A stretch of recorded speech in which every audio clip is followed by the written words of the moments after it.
तेलंगाना की आवाम ने एक फैसला लिया है और हमको उस फैसले की इज्जत करनी चाहिए। हमारी नेक तमन्नाएं नई हुकूमत के साथ है। तो अब देखिए क्या होता है, कितने मोहब्बत की दुकान खुलती नहीं खुलती नहीं मालूम।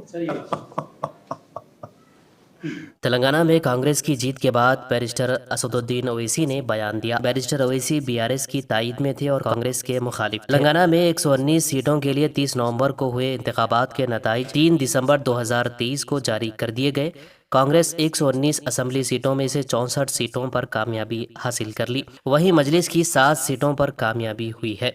इंतखाबात में अवाम के फैसले की इज्जत करनी चाहिए। नई हुकूमत के साथ नेक तमन्नाएं, बैरिस्टर ओवैसी का इजहार ख्याल। सदर कुल हिंद मजलिस इत्तेहादुल मुस्लिमीन व रुकन पार्लियामेंट हैदराबाद बैरिस्टर असदुद्दीन ओवैसी ने कहा है कि तेलंगाना के अवाम ने एक फैसला लिया है, हमें उस फैसले की इज्जत करनी चाहिए। गुज़िश्ता 10 बरस में केसीआर की क़ियादत में तेलंगाना ने तरक्की की, बहुत सी तब्दीलियाँ आईं, हैदराबाद को मुनफरिद मकाम हासिल हुआ। चुनाव में अवाम जो फैसला करते हैं हमें उसकी इज्जत करनी चाहिए। बैरिस्टर असदुद्दीन ओवैसी ने असम्बली इंतखाबात में नताइज की इजराई के बाद सहाफ़ियों से बातचीत करते हुए नताइज से मुताल्लिक़ सवाल पर इन ख्यालात का इजहार किया। बैरिस्टर ओवैसी ने कहा कि उनकी नेक तमन्नाएं नई हुकूमत के साथ हैं। सदर मजलिस ने कहा कि मजलिस ने 9 असम्बली हलकों पर अपने उम्मीदवार खड़े किए थे, उनमें 7 नशिस्तों पर मजलिस को कामयाबी हासिल हुई है। 2 पर मजलिस जीत नहीं सकी, लेकिन वो उन तमाम 9 हलकों के राय दहिंदों के शुक्रगुजार हैं जिन्होंने मजलिस को वोट दिया। जहां पर मजलिस कामयाब नहीं हो सकी और जो कमजोरियां हमारे दरमियान रह गई हैं, मजलिस उस पर काम करेगी और उस कमी को दूर करने की कोशिश करेगी। बैरिस्टर ओवैसी ने कहा कि वैसे मजलिस हमेशा से अवाम के दरमियान में रहकर काम करती आई है। बैरिस्टर ओवैसी ने उन तमाम राय दहिंदों का शुक्रिया अदा किया जिन्होंने न सिर्फ मजलिस को कामयाब किया बल्कि तेलंगाना के मुख्तलिफ हलकों में जहाँ मजलिस की अपील पर राय दहिंदों ने अपना फैसला लिया। उन्होंने कहा कि मजलिस अपनी इस लड़ाई को जारी रखेगी। बैरिस्टर ओवैसी ने कहा कि चंद्रशेखर राव एक बड़े कायद हैं, आगे जो होगा देखा जाएगा।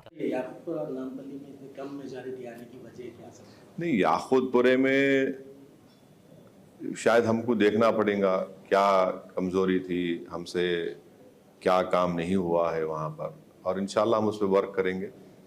यकीनन हमारे लिए एक फ़िक्र की बात है और मुझे पूरा यकीन है कि इस पर इंशाल्लाह ताला आप देखेंगे जल्द से जल्द उस पर काम शुरू होगा और हम अपना पोलिंग परसेंटेज भी बढ़ाएंगे वहाँ पे और जो भी कमज़ोरियाँ खामियाँ रही उसको इंशाल्लाह हम ज़रूर दूर करेंगे। मैं याकूतपुरे की आवाम का शुक्रिया अदा करता हूँ कि उन्होंने हमको वोट भी दिया, नहीं भी दिया, और जो वोट डाले नहीं निकले, मैं उनसे भी गुजारिश करूँगा कि अगर आप निकल के वोट डालते, जो मजलिस के एक बहुत बड़े चाहने वाले हैं, तो इतना रिजल्ट आया, इससे बेहतर रिजल्ट आ सकता था। वो आपको अप्रोच करते हैं, वो आपका हेल्प मांगते हैं, तो क्या एमआईएम इसके लिए दरवाजे खुले रखती है? क्यों मेरे पास क्यों आएंगे भाई? अगर आए सर, पॉसिबिलिटी। अरे कहाँ आएंगे भाई मेरे पास? बोले थे सूचना తీసుకుంటా ఉంటాం आपसे भी एज एन इफेक्टिव अपोजिशन तो एमआईएम पार्टीज के एमएलए अपना रोल निभाएंगे। हम भी चाहेंगे कि तेलंगाना में अमन रहे, प्रोग्रेस रहे, प्रॉस्पेरिटी रहे, यहाँ पर किसी किस्म की तकलीफ ना हो किसी को भी, सेक्शन ऑफ सोसाइटी को। ये तो हमारा हमेशा का ताउन रहा है, ताउन रहेगा। अब आपका स्पेसिफिक सवाल का जवाब मेरे पास नहीं है, क्या होगा नहीं मालूम मेरे को, मगर हम तो अपनी लड़ाई लड़ते आए। मैं शुरू से कह रहा हूँ आपको कि हम लोग जीतेंगे, कुछ भी कर लो आप, नहीं होने वाला है यहाँ पर। ठीक है, पोलिंग परसेंटेज कम हुआ थोड़ा, आखिर राउंड्स तक गया याकूतपुरे में, मगर हम तो अपनी ताकत अल्हम्दुलिल्लाह अल्लाह करम में रिटेन कर सके उसको। और कांग्रेस सरकार में आ गई है, इसको कैसे देखते हैं?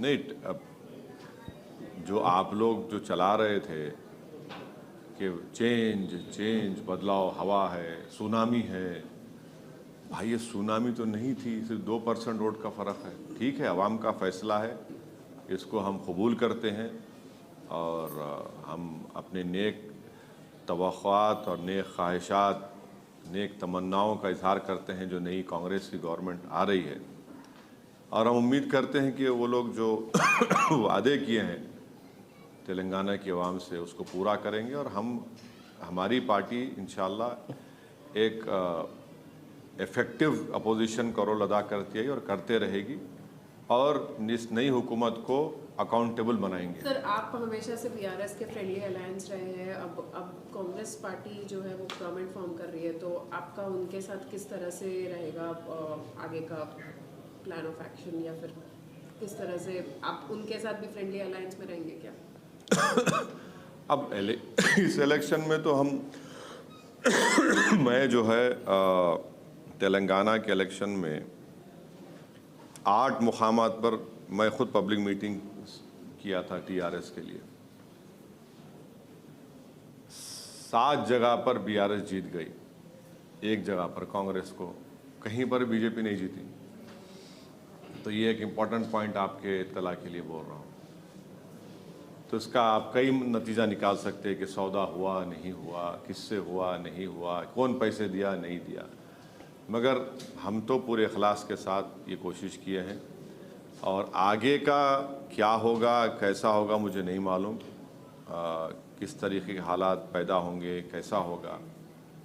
अभी तो नई सरकार हुकूमत बनेगी और ज़ाहिर है हमको उनको टाइम देना पड़ेगा। नई गवर्नमेंट बनने के बाद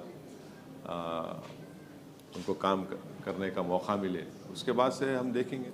और मगर ये बात सच है कि हम एग्रेसिव अपोजिशन को रोल अदा करेंगे और आवाम के जो मसाइल हैं उसको उठाते आए हैं, उठाते रहेंगे।